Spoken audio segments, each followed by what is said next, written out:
I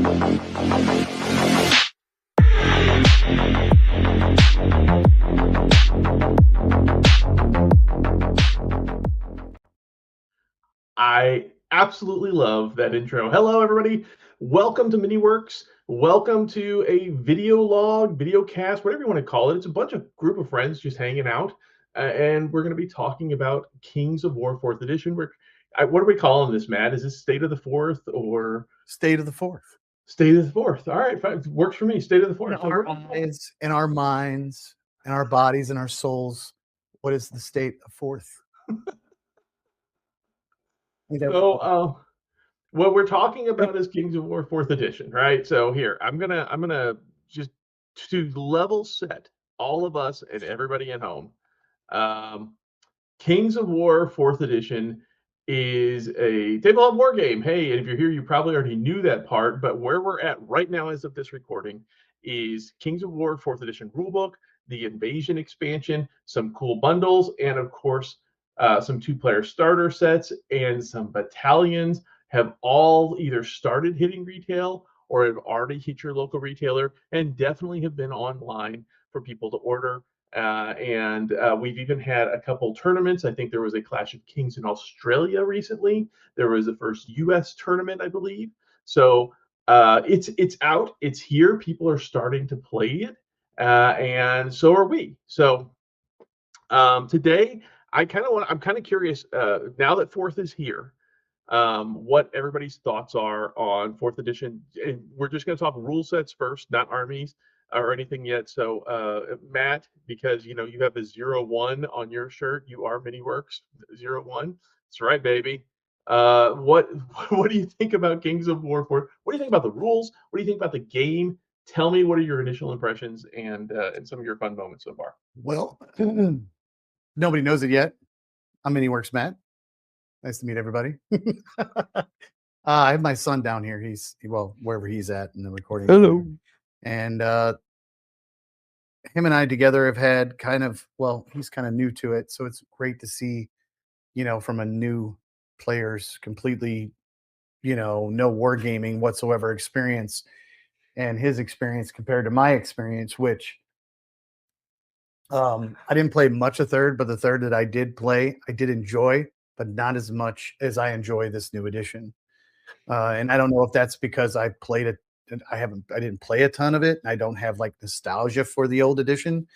But I just love how 4th edition works. Third edition individual rules, they were confusing. Like I didn't understand them as well as I understand 4th edition now. Their individual rules. They simplify stuff. They simplified things. And that's just a small example of it. But it was easier for me, I think, in my head just to put everything together for the rules going, okay, that makes sense. That makes sense. That makes sense. One big difference that I have noticed from watching games previous to now as well is 4th edition or 3rd edition, you had to back up. Kind of like you do in Champions. You have to back up and then re-engage or countercharge, however you want to put it.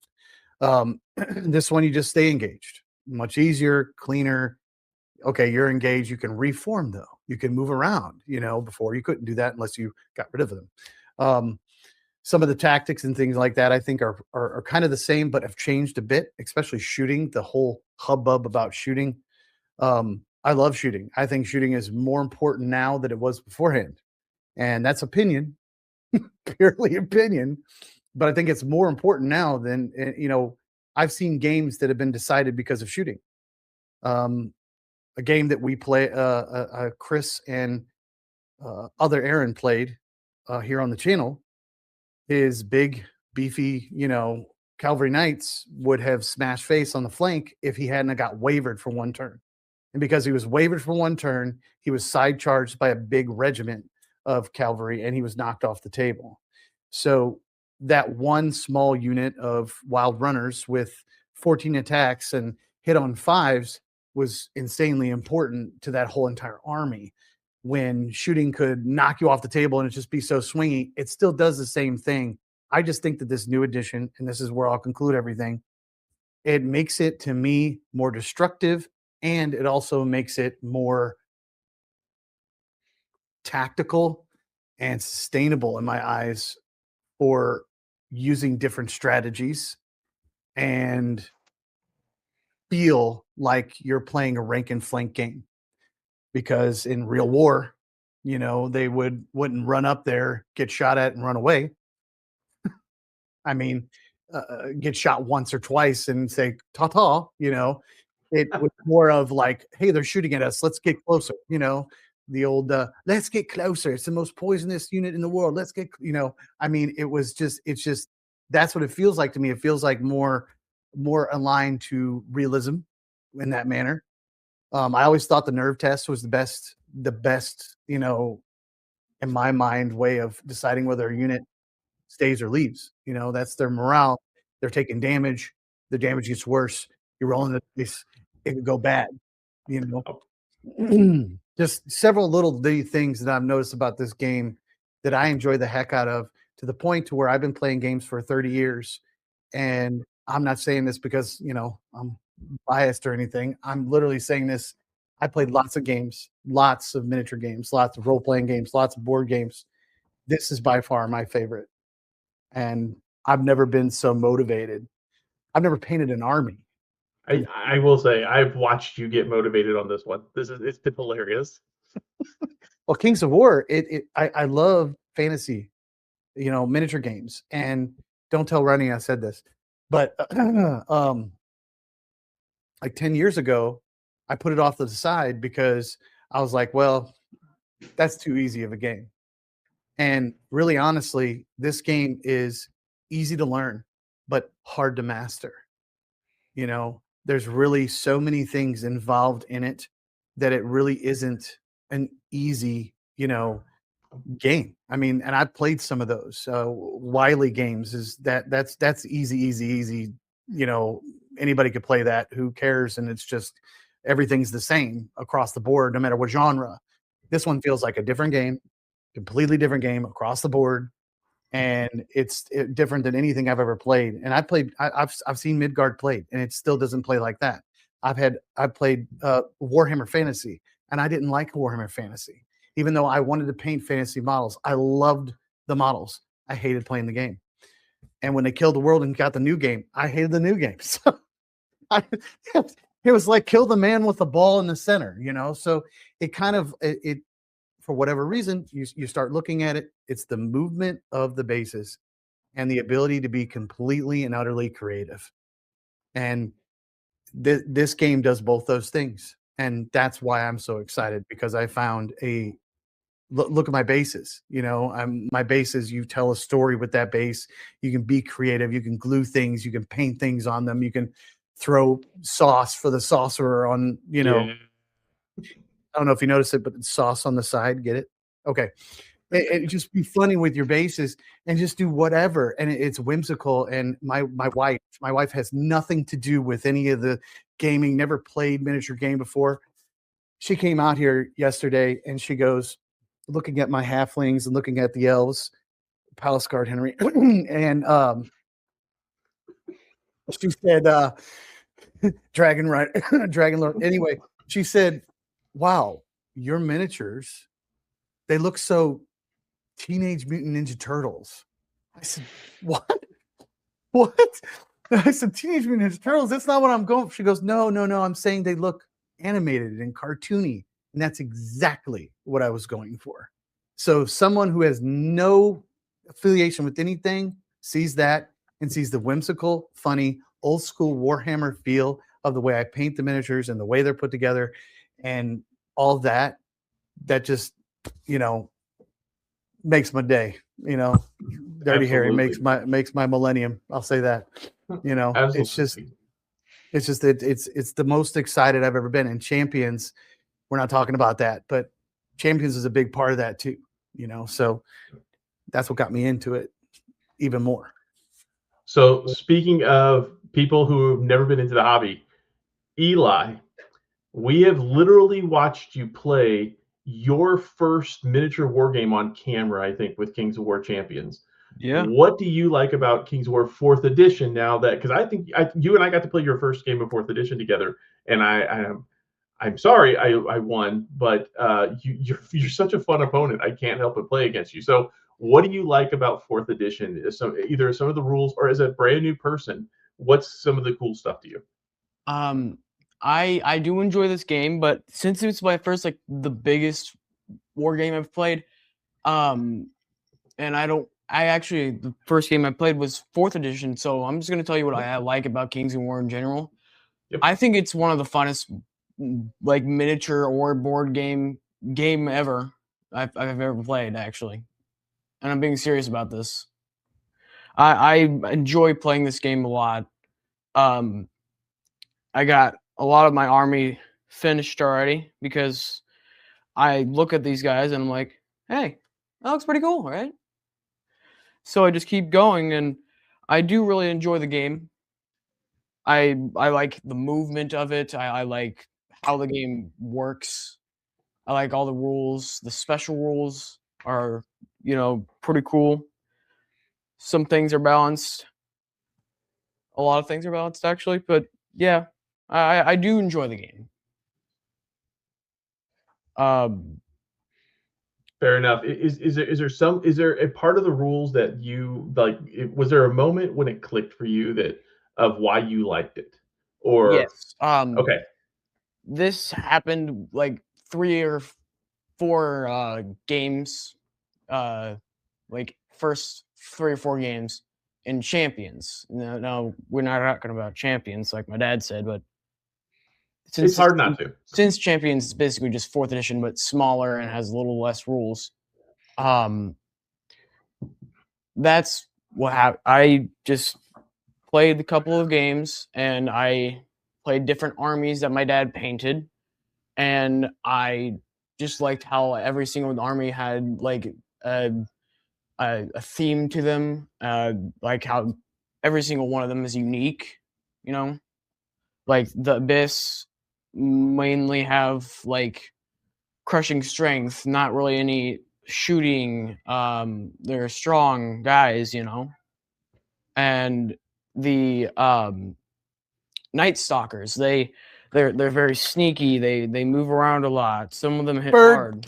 Bird, I love Bird. Bird's my favorite character, but still, he every single army based on what they look like or they just look all unique. And same thing with the special rules. That's what they do with the special rules, and they make every single one basically unique as much as they can.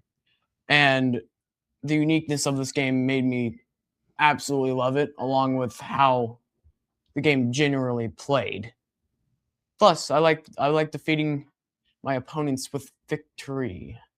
With victory or victory all maybe. Yeah. All right, Henry, I've had the pleasure because you're my son and you live in my house of watching you go through. I mean, you have been doing game stuff since I will call it since you were born, 6 year old, About kind of five stuff. or six. Yeah, about five Yeah, or six. yeah. You learned your colors on the Green Lantern rings, for God's sakes. You're that geek.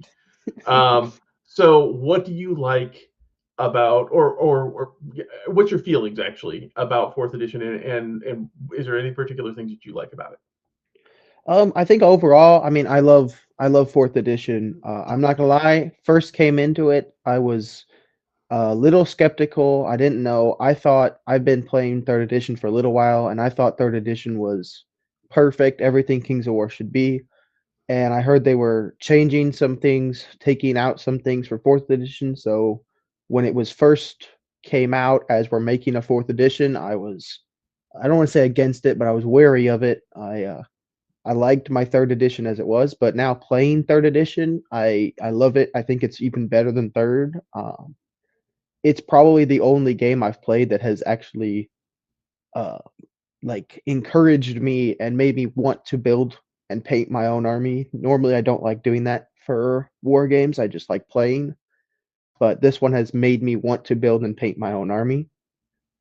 I think specifically, um, probably the changes in the movement, which is kind of ironic, based on the army I play, which we'll talk about later. But I like the more simplified movement. I don't have to worry about, well, does this have a special ability for pivoting or not? Does this have a thing that prevents it? It's streamlined, and I think I can say that overall too. I like the more streamlined. I don't have to worry about so much of these different keywords and abilities. Um, so I think that's probably the biggest thing for me. But overall, it's an upgraded third edition. To be honest, I just like it in general. I think most, if not all, of the changes they made were for the better. They make more sense. Like Matt was saying with the combat, I'm no longer pulling away. So it's no longer feeling like I'm going to hit you and then I have to back up. I just get to stay there, which makes more sense in a realistic setting. So, but no, overall, I love it. It's a great system, great addition. Fantastic. All right. So let's all take our love aside. And what do we not like? Is there any opportunities that anybody sees in the game? And Henry, I'm going to just loop right back to you, man. Anything that in fourth edition that you're like, that sucks? Um, off the top of my head, I can't think of too much. I think maybe I'm torn with the nerve, to be honest with you, because I always enjoyed the possibility of just wavering you, scaring you just a little bit, but not enough to make you run. But I also like the fact that I'm not having to keep track of two numbers for every unit. So that one I'm a little bit torn on. But I think overall the changes they made were for the better. Like I said, I can't really see off the top of my head anything that I would outright want to change. I think they did brilliantly with shooting. That was one of my concerns, especially towards the end of third edition, where I played some very shooty elves and other lists, and it was just really um like it just deflated me to watch my army die before they ever got halfway across the battlefield. So I like what they did with the shooting, but I can't really think of anything that I'd outright want to change right now. Like I said, the nerve is probably the closest thing, and that one I'm still deciding. I'd like to get more games under my belt before I So fully you're make a decision on that. you're wavering on if nerve is good or bad. I'm Yeah. sorry, I couldn't resist. I couldn't resist. So sorry, No, that was Matt. good. That was good. Matt, how about you? Anything that you don't like? Here. Oh, Present. Over here now. oh man.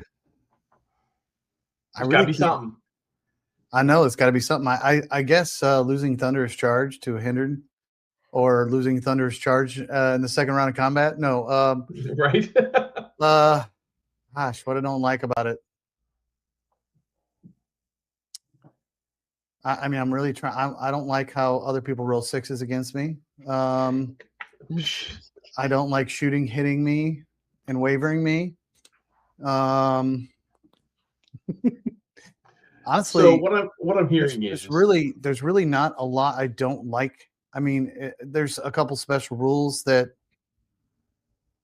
I can't think of off the top of my head. I don't.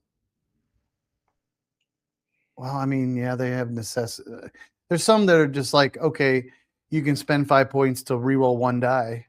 Okay, that's a magical artifact. That's if you need 5 points somewhere and you don't find anything else good, just give them that. Reroll one die in combat. That can make or break something, sure, for 5 points. I mean, it's not something I don't like. It's just something I'm like, really, this is all I can take. Honestly, what I don't like is I don't like that there's not enough magical artifacts out there. I don't like that there's more commands. There's not enough as many commands for the elves yet, or the abyss yet, or all the other armies like there is for the halflings, because gastromancy is amazing. If you but we're going to talk about armies in a second. But I'm not trying to jump the gun. I'm just trying to think of something I don't like. I understand. I don't like that I don't have all the armies painted yet that I want to have painted. Fair enough. Fair enough. So what I'm hearing is skill issues. These are all skill issues. Pretty much. I don't like that there's not enough battle reports out there, which we'll fix. Yes, yeah. That is on our personal list. Eli, is there anything that like you've had a feel bad moment in the game that you didn't like and you thought it was, well, that's a stupid rule? A lot. Big shield when it's not on my side. Yeah. Whenever someone else has big shield and What about the goblin? Oh yeah, the chariot. The chariot that has a steam engine should not be 4-speed in Champions. It's Got a steam it. engine. You're telling me goblins, like little short feet goblins, can move faster than a steam engine? That's Maybe one it's thing how I it don't like breaks about. down. I'm a little biased over to the halflings. Fair enough. I don't. Why? Oh wait, no, I'm not halflings. The goblins. I'm a little biased over to the goblins because their steam engine is slow, dude. They're Well, maybe it's 'cause it obviously keeps not breaking down. really industrialized yet. There you go. Yeah. Maybe it keeps breaking down. That's what Henry said. Yeah. Is there anything you don't like? I don't have enough games yet. Yeah, I don't have enough games yet. I've only played that's fair. like 2. But I would say I don't know actually. That's fine. That's fine. It's hard to say what you don't like about a game that you don't really know too much. But one thing I do not like, I gotta think about it. Henry's dice. The blue dice. Oh yeah, Henry's dice. About that, they should ban magical hands in this game because every time he uses his dice, what should he roll with his mouth? He uses telekinetic like something to get more 6s. I don't know. I don't know what's happening with those dices, but they're blessed by the gods. That's for sure. I would love to tell you that is only in Kings of War, but my retirement strategy is to take this boy to Vegas when he turns 21 and just bet on whatever he's rolling. I'm telling you now. Absolutely. I guess I completely skipped myself on this one. I like 4th edition.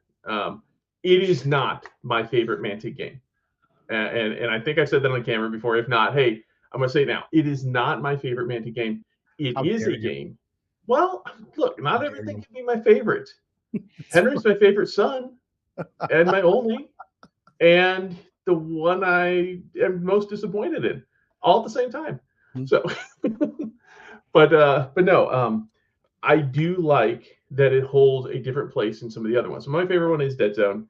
I like the tactics of that to where we're going back and forth and doing things. Kings of War, and specifically 4th edition, I have finally learned strategy and gotten better at doing a little bits and pieces here of trying to think, oh, I get to execute a plan, and then you're trying to execute some of your plan. And yes, there is some reactionary things, but it's kind of nice to do it in a turn or a full round, I should say. Of going, I have to change my plan from round to round instead of from action to action or activation to activation. Fourth, very specific things I do enjoy about 4th edition is I do love the nerve. I love it that it's a 2d6 and you're just running people away. And this is a theme thing for me because I want to bring my toys back to the table eventually. And if they're running away, then that means that I can bring them back in the next battle. They can reform, and we got some more people that joined us. I love that. I know it's a silly thematic thing, but that's one of my favorite things about Kings of War that I wish I wish other games implemented better. And I do like the introduction of the command points. Kudos team for putting those in. The dice didn't work. Well, no, the dice didn't work, and they shouldn't have worked. This is a game of strategy to where much more like chess versus something to where you're trying to do a roll and move, right? You need to know all the pieces and all the toys and all the possibilities before you take your first move. And those dice interjected something that you couldn't know beforehand. It was, and I'm sorry for whoever for whoever did the dice thing. It was a poor fit for a good game.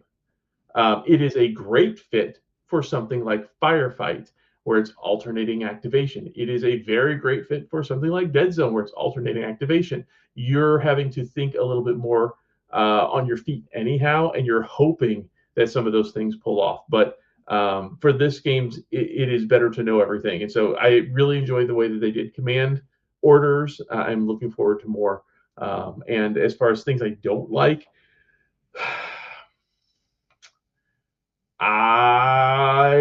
I'm still not there with all my geometry. I didn't do too well in that class when I was in high school, so I'm still trying to grok this rectangle going up against that rectangle and making sure that I have my angles right before I ever go. So part of that is it's a skill issue. It's not has nothing to do with this game. But yeah, fourth edition overall I think is really really good. I think with a lot of you and maybe a couple small opportunities. I think the things I hear the most opportunities about though are armies in general. So as we go to state of our, we call this the state of the fourth. Let's also kind of talk a little bit about our armies that we're working on and the good and the bad that we do like about them. Eli, since you are painting and doing stuff, so I'm going to go to you first, man. What do you like? Well, first off, what's your army, and why do you like it? And then what's good and bad about it, man? He just lost the seductress's tail. Yeah, so I just lost it. It is extremely small. I'm gonna ask my dad real quick. She doesn't need the tail. It's okay. Yeah, that's what I was about to say. Do we need the tail? tail? Yeah. Okay. So I'm gonna go over here. Tail. Yeah. All right, you go over there. So you forgot the seductress. Take her over there. Yeah. Yep. Ladies and gentlemen, live, the state of the fourth, Eli's army. The state is a tailless seductress.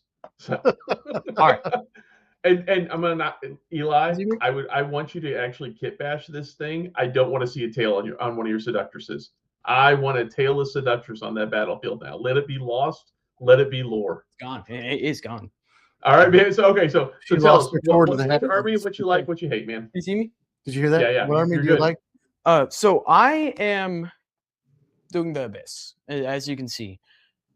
My current progress on it is pretty good. I legitimately just finished while you guys were talking the Nagari here with all my what guys there.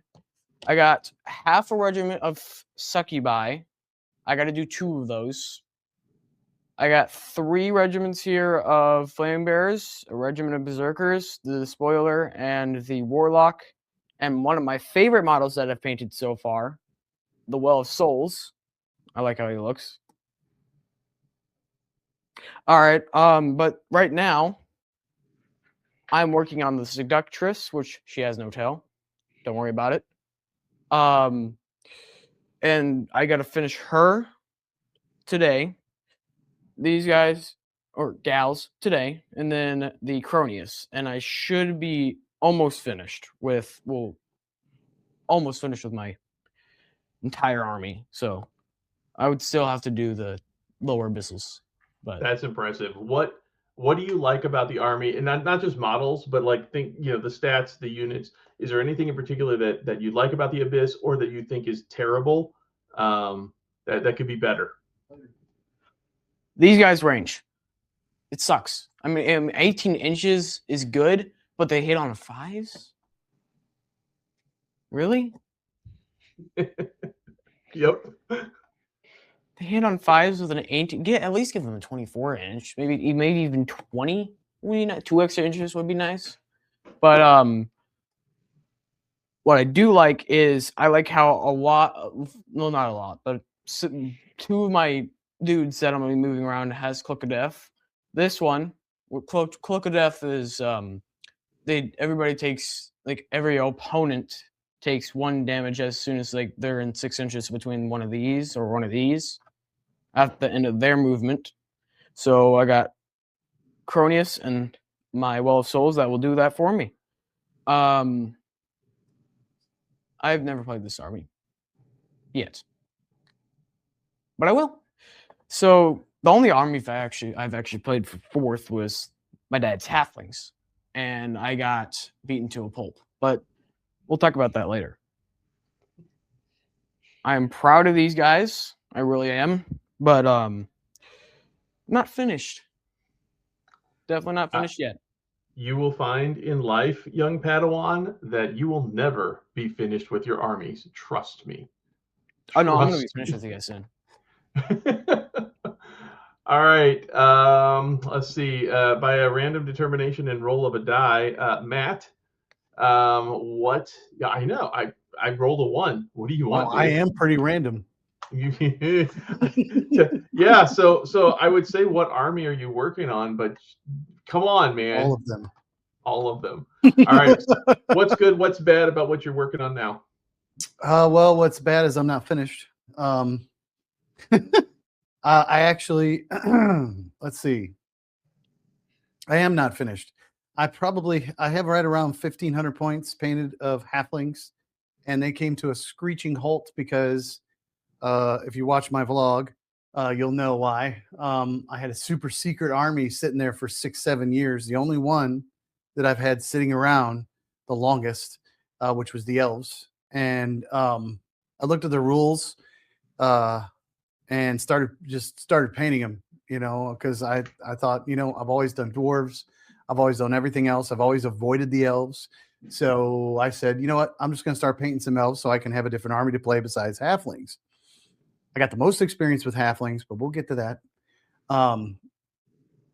I know that I was like, I have all these sprues sitting down here. I'm just going to put them together, see how it goes.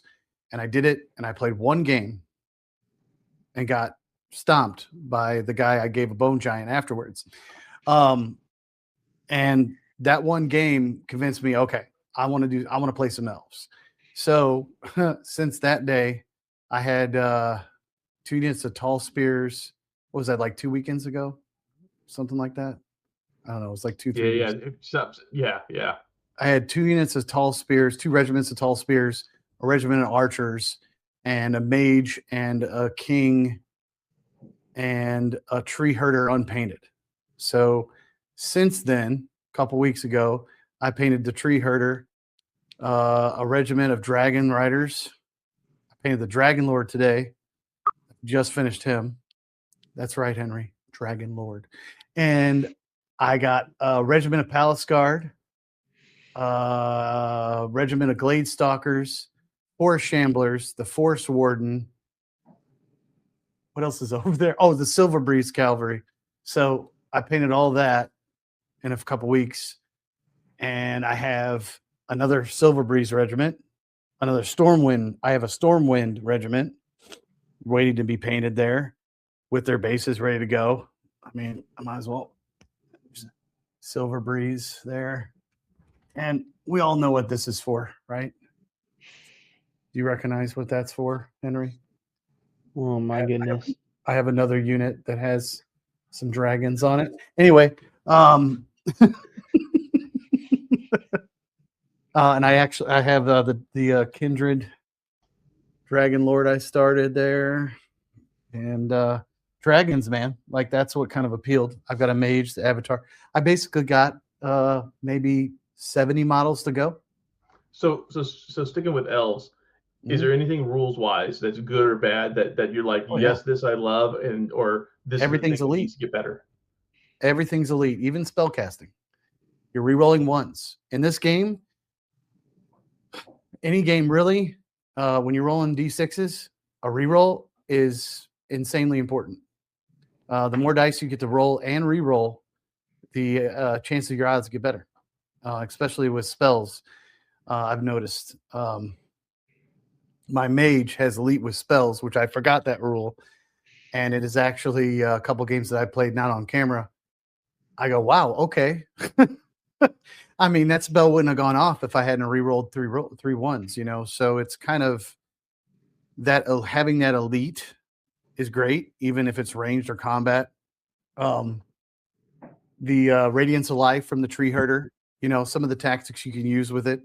It's important to have chaff and critters. Like I just realized I have like just enough critters to do a couple, you know, regiments of our troops base of critters, and I'm not going to go out and buy, you know, a box of sprues just to get one cat.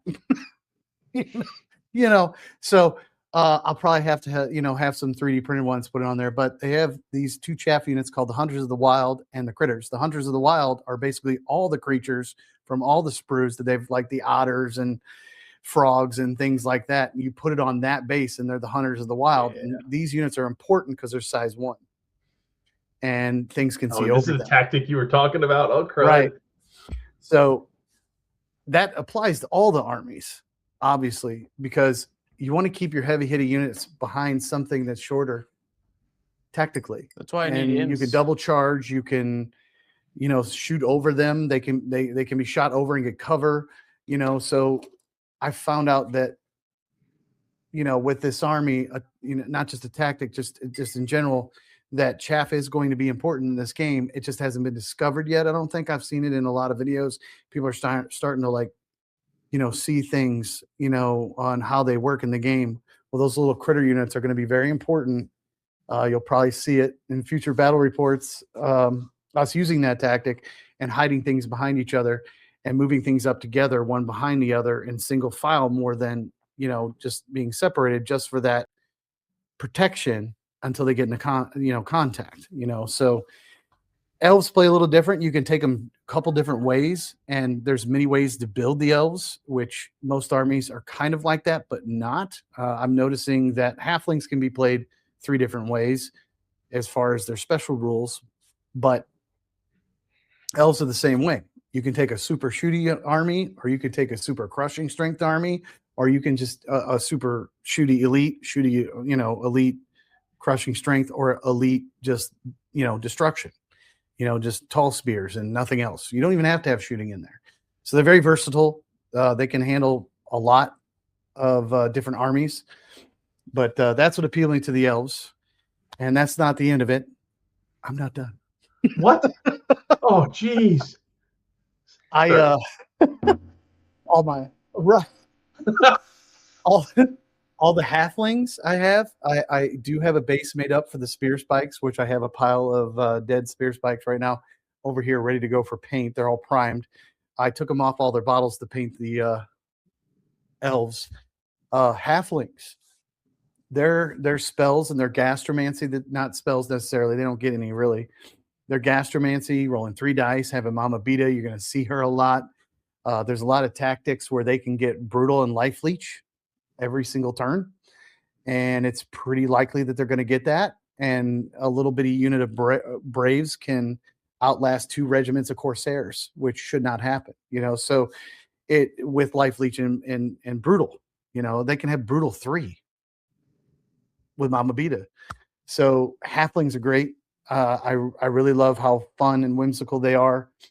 I'd have to say that they were my first love in this game as far as like aesthetic, like the models wise, but the way they play too. They're kind of a horde army, but kind of not if you build them right, you know. So you know, the war pig, pancake and waffle, they're gonna see some. That's what I named them, the war beasts. Pancake and waffle are gonna see some time. I got the little you know, rolling thunder and the rolling chickens, but they're the flying chickens and flying thunder. Anyway, my aeronauts, and I've got I've pretty much got all the models except for the flame belcher, the new one. So we're going to get a large halfling army. We'll have a large, you know, elf army, but the thing I like the most about the halflings is the gastromancy, but I'm not done. Over there on the table, if you want to switch to that camera over there, show everybody there. If you see down to your right there, there's a couple things there that are built off to the right on the opposite side of Eli. Those would be ogres.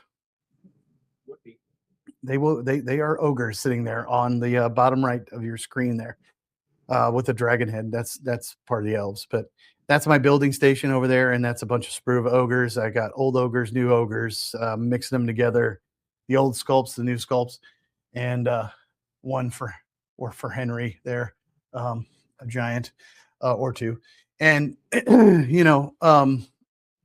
gonna have ogres after that. That's my next up, and Twilight Kin after that. So I'm motivated to the point to where I'm already planning 3 armies ahead.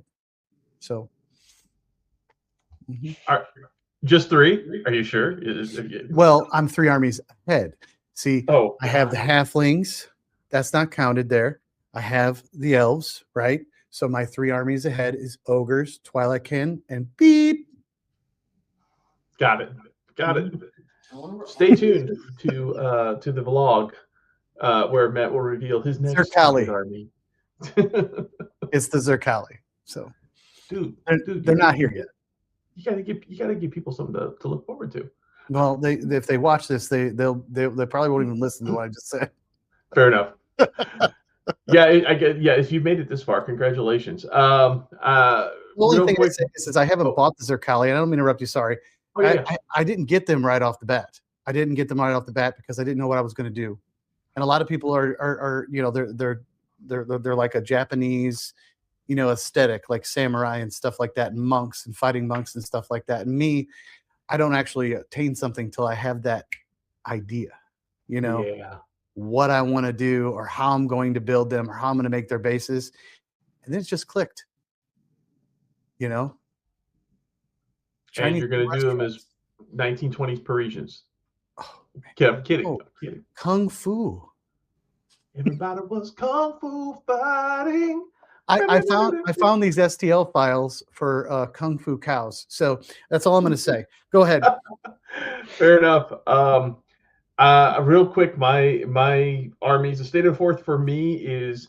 It's not going to be quick. You talk a long time.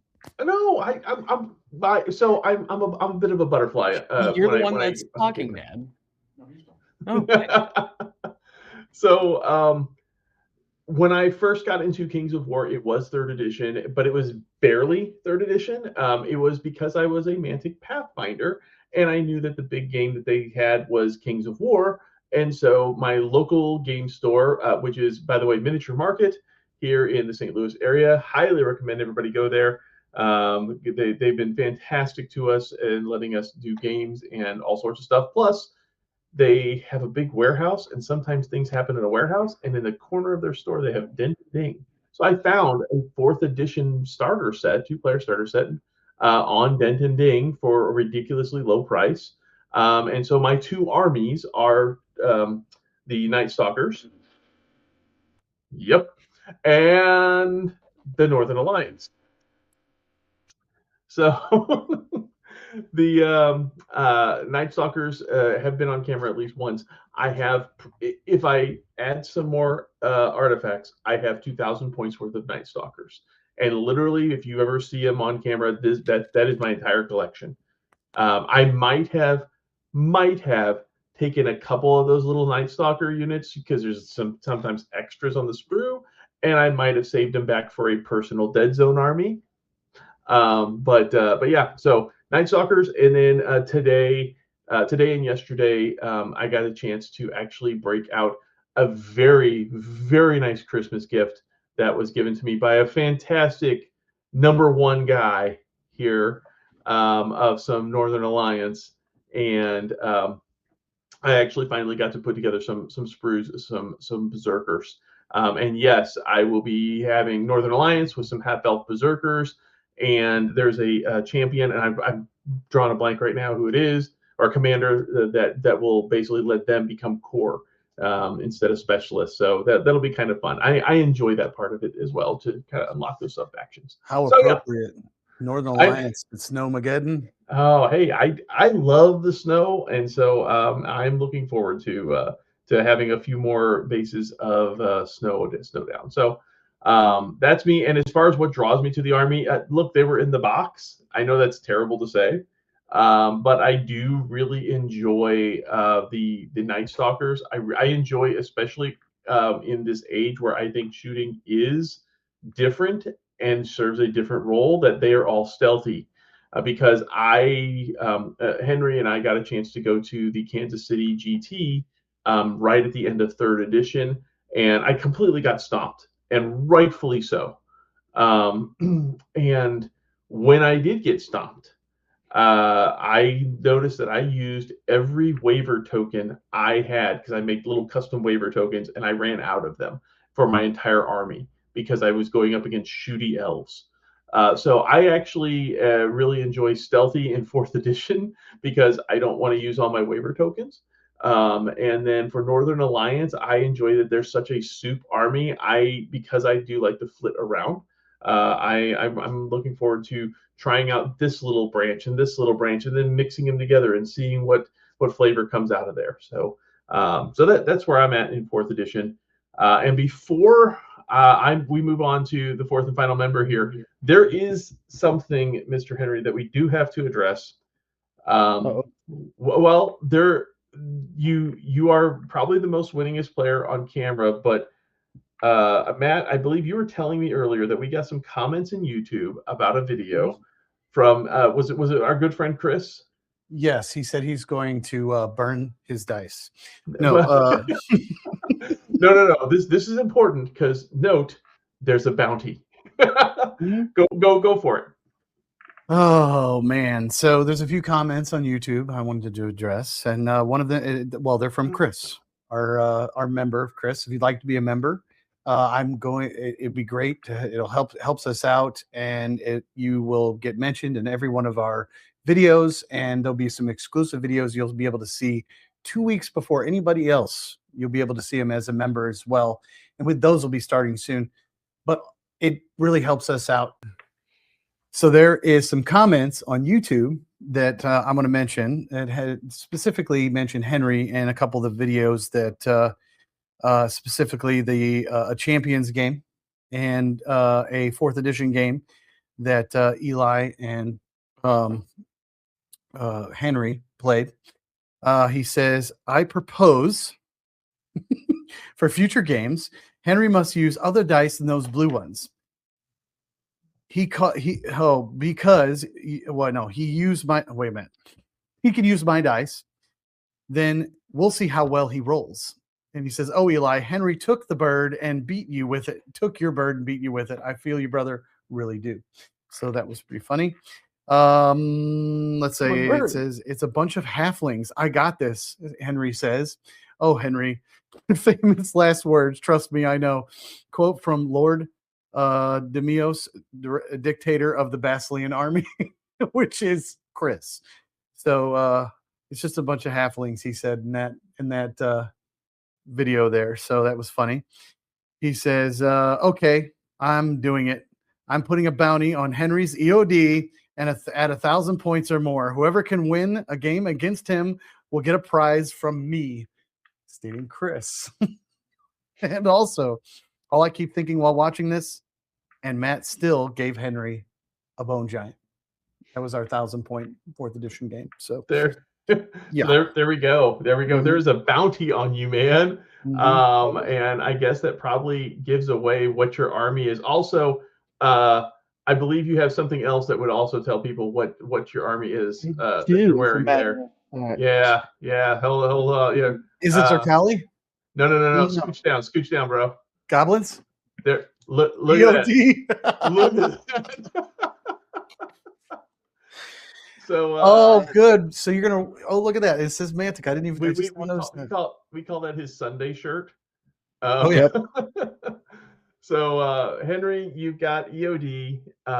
What is the state of you and your army and how you do it? And by the way, for anybody who doesn't know, we do have a 2,000-point tournament coming up in St. Louis. So a lot of us have been talking a lot about this because of that. So go ahead, man. Alrighty, so as we've already mentioned, I play EOD, and I've got a lot. I don't know if you can see it, but basically everything from this big shelf all the way down basically to the end of that shelf is nothing but about 5 cases of my EOD. I think it's around 5,500 to 6,000 points. all Most of it is EOD. built and painted, all EOD. That's Um, a lot. I'm gonna say this, and I understand the camera presence of the EOD does not back up what I'm saying, but I think overall, sadly to say, the EOD is probably one of the worst armies, if not the worst army. I get in the videos we put out, it's been very successful. It truly has, but I am a little bit disappointed with them in fourth. I think their command orders and especially could use some beefing up. One of their command orders can give somebody frostbite, this frostbite special rule, and all that does is reduce your movement by 1 inch. And I don't think EOD has enough shooting to justify that. And in melee, it's practically useless because we're no longer backing up. So I can't force you out of charge range or anything like that. So I'm a little bit disappointed. Their other one is pretty good. It adds 6 dice to a surge roll.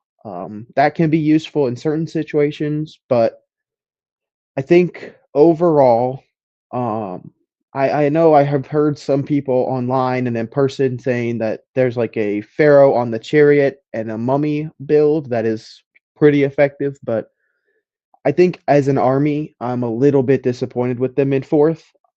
That's probably where all my problems with fourth edition come from. Is not the game, but the army I play. I just think they're not what I want them to be, and I don't think they're at that competitive level. Like I said,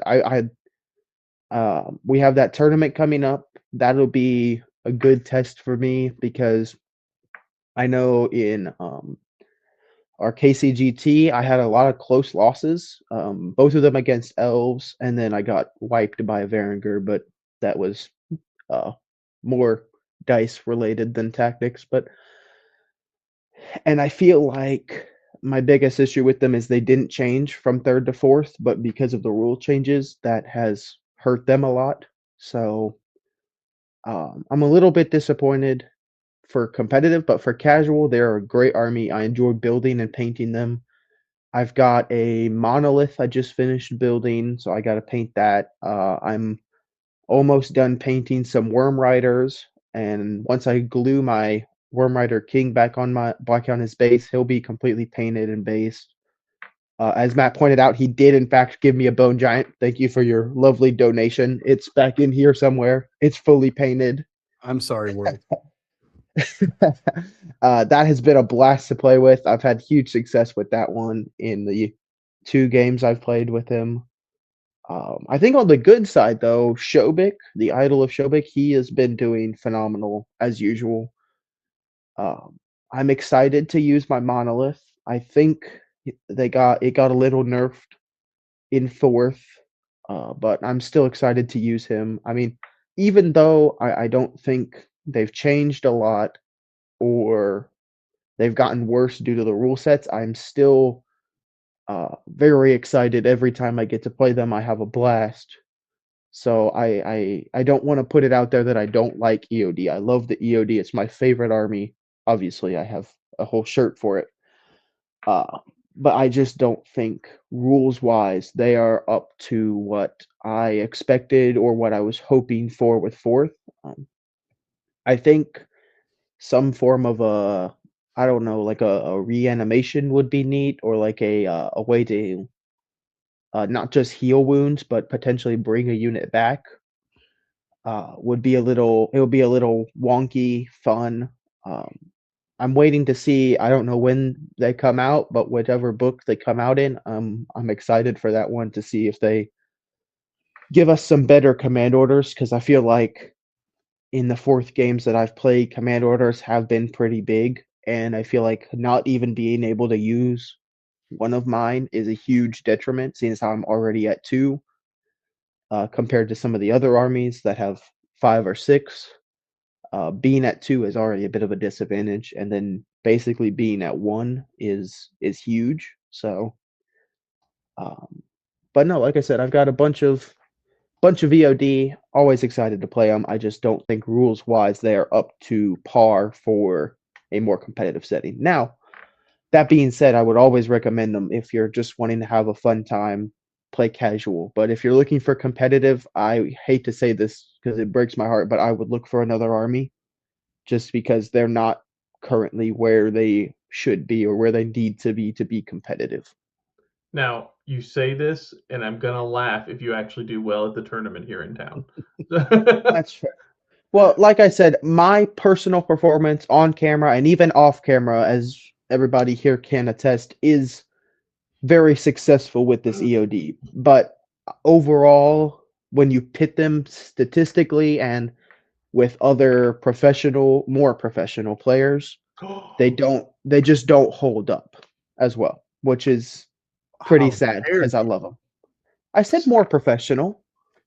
I'll play. You know what? No. Hold on. I took it easy on you with the elves. Okay. Oh, All here we right. go. So we'll put the halflings on the table with them the next time you come out, and we'll see how. Okay. I'm Somebody's excited. gonna get the bounty. I don't know what happened to those blue dice. They just disappeared. I don't know what they. I don't see them anymore. I don't know. It's okay. I'll break out the old Space Wolf dice, sir. That's probably the only thing that can match Oh. what match a the luck naughty of those word to say.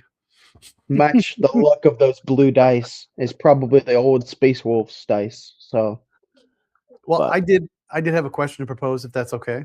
Yeah, go Yeah. ahead. What you got, man? It should be something pretty quick.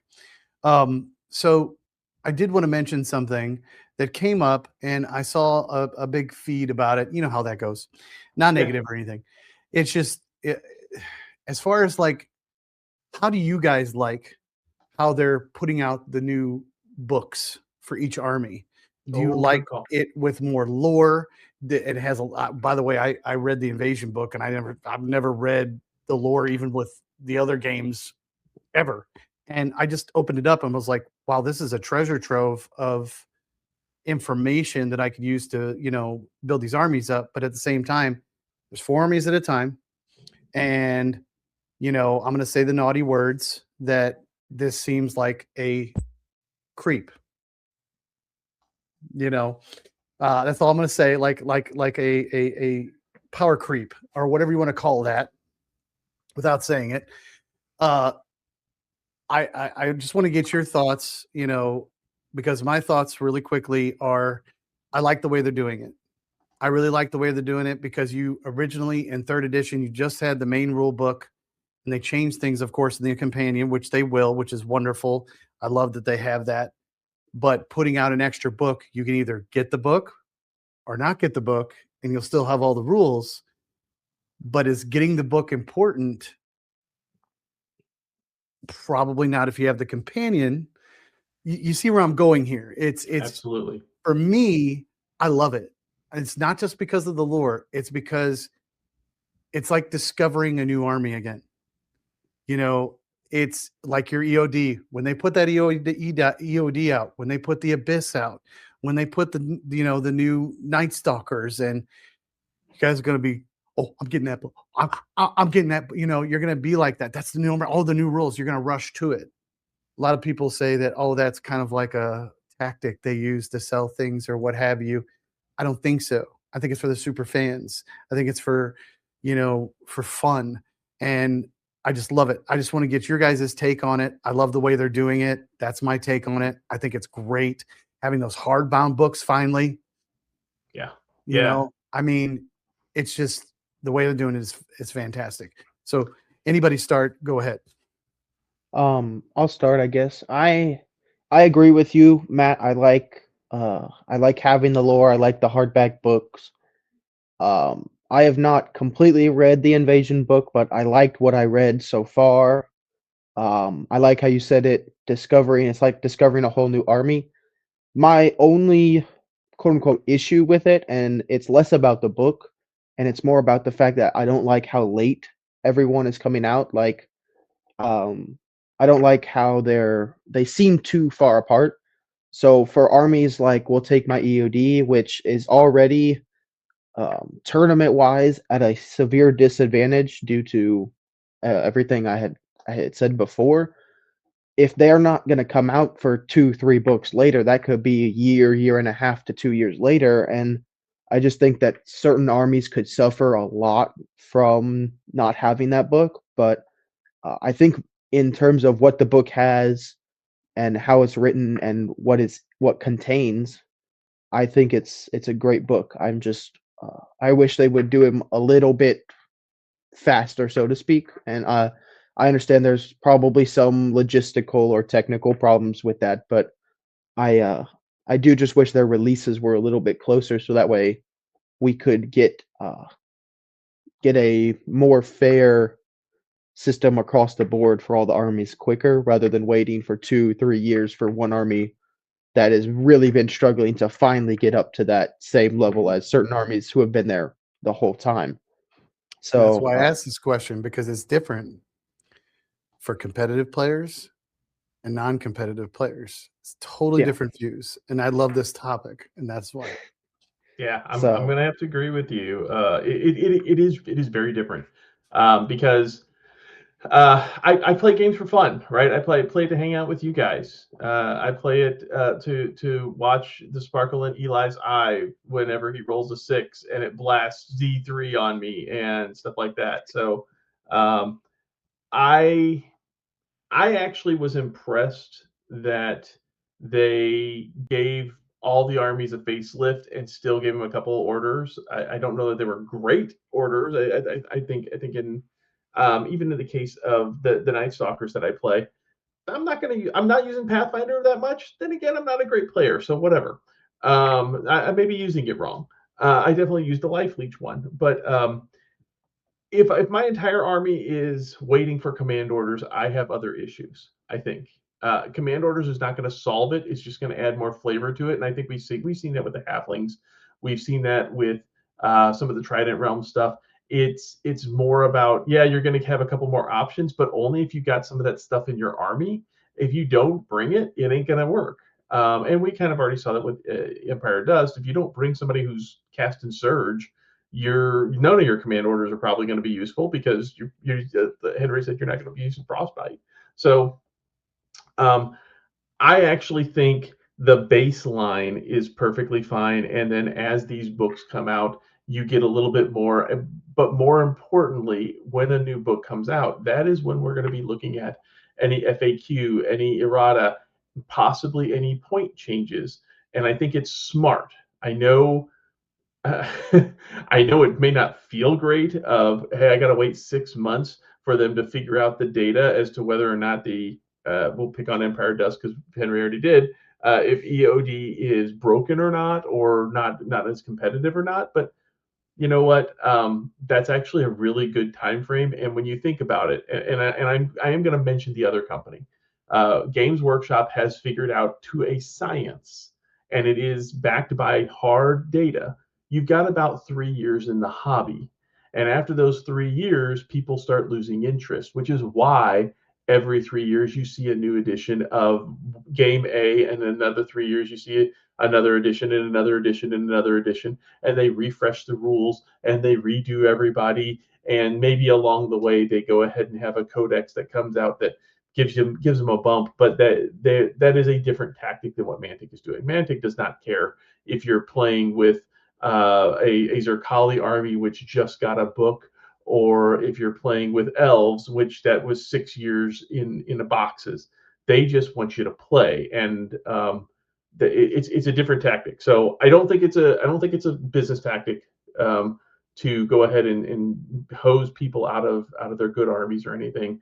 I think a 6 month time frame for each book is perfectly fine. And if you look, that puts you right around the 3 to 4 years of when somebody might get excited about a hobby, may go ahead and get an army, may even get a second army. It'll hopefully get people enough interested in Kings of War that they go play in a tournament, that they go hang out with people. Because the other part about Kings of War, the game is good. It is very good. It is the Mantic community that is amazing, though. I've never met a room full of people that would give you the shirt off your back than the folks sitting there in Adepticon playing in the Mantic room, playing every game under the sun that has a big red, has a big M on it. And if you needed something, they're right there. There are people I'm Amen. looking. I'm looking forward to going to Adepticon this year, if nothing else, just to give some of those people hugs, because I haven't seen them in a while, except for maybe online, and they're just a fantastic community. So I'm okay with it. I'm okay with it. I don't think that it is a quote unquote codex creep. I don't think it's a book creep. I don't think it is a. It is not a business decision to try to get you to buy more models, or just wait, your army is going to be terrible until this comes out. I think they're going to be making micro adjustments along the way, and it'll be interesting to see what Fractured is, the next book that's going to come out, if they do have a small section of, hey, maybe EOD, we're giving you a new command order even here, because of the data. Or you'll probably see it on the companion. Let's face it, if they're printing a book, they've already got most of the editing done by now, if they're smart, especially if it's going to be coming out anywhere near in the next 3 to 4 months. So I think they're going to be smart about it. I think it's going to be okay, and I'm okay with it, because these books are here to push forward a lore, push forward a story, give you a couple maybe things to be excited about. If it's quote unquote your army that's in there, great. There are a lot of people who don't just play one army though too. And I think that's, as somebody who has 2 armies because he just bought a starter box, it is kind of fun. Neither of mine were in this book, but I'm still having fun playing with these 2 armies that I have. Henry's EOD, he's having fun figuring out some of the new puzzles. I've watched him go, yeah, I don't need that, and oh crud, or maybe I could do oops, all cavalry. So I mean, there's all sorts of options that we get to figure out right now. So I think it's fine. I really do. I don't think these command orders are going to be all end alls. Maybe a couple new models, maybe a new champion. I think that that's really where some of the changes will come first. We saw a new champion come out for Salamanders recently in Kings of War Champions, which means you got a new commander to go. I would be watching spaces like Dungeon Saga Origins, and maybe if they start pulling up Vanguard, and definitely Kings of War Champions, to say, you know what, you may get some new toys in between before you get that new book as well. And that is probably going to change things more than just 4 more command orders. So anyhow, there's my thoughts. I think we're fine. I think we're good. And I don't mean to skip Eli, but I don't know that Eli, I don't think you've ever had to deal with a bunch of books or not Never books read the coming out. books. I don't read books. So not applicable. You tell you what. He actually got Discord and the companion on his phone for the first time. So for him, it's all new, and watching him has been such a joy, because he was in playing video games, and I go, hey, you want to paint this army so we can record today? And he's like, oh, okay, all right. And he was grubbing, and he gets out here, he puts some paint on a model, and he hasn't stopped. So, sometimes you just got to give him a little nudge. That is, sometimes I have to give myself a little nudge. I haven't stopped unless I need to pee. There you go. There's not stopping unless there's a bio break involved. Yep. That's a sign of a good time right there. I did want to point out how appropriate that you're building Northern Alliance in Snowmageddon. There is a little bit of winter weather outside. I agree. And I'm okay with it. I like my snow, so we're all good. Well, you did good. You did good putting the Northern Alliance together. Thank you. That's the state of the 4th, right? I think you're right. I think that is the state of the 4th. So we've hopefully everybody enjoyed us just gabbing on. I quite frankly enjoyed just hanging out with you, Eli, Matt, Henry. Always a pleasure. I can't wait to see if I can claim the bounty on Henry. I can't wait to see how those Abyss play with Eli. And Matt, I can't wait to give you a hug and lose to you whatever you're playing, whatever secret army you've got. I can't wait to beat my dad with my Abyss. Yes. All right, everybody. I'm going to have a choice for that tournament. So I think you will too. All right, so everybody, go forth, have a fantastic time, and we will see you next time. I'll say it. Ta-ta. Ta-ta. Kings of War. Kings of War. Kings of War. Kings of War. That's it. Red, cut.